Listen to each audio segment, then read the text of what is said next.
Welcome to the channel. In this video, we will show you how to enable two-factor authentication on the Tumblr app using your phone. Two-factor authentication adds an extra layer of security to your account, helping protect your personal information.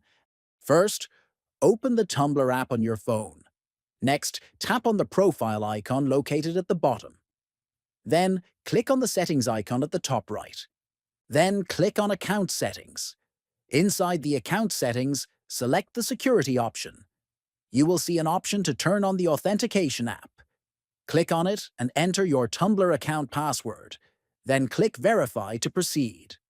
After verification, click on Open Authentication app. Make sure you already have an authentication app installed on your phone, such as Google Authenticator.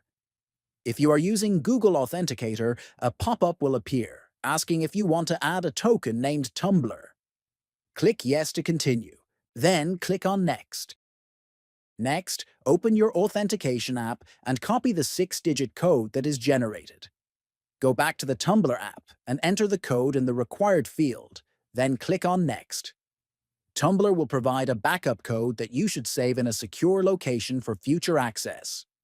Finally, click Done to complete the setup. If you found this video helpful, make sure to subscribe to the channel, like the video, and share it with others. Thanks for watching.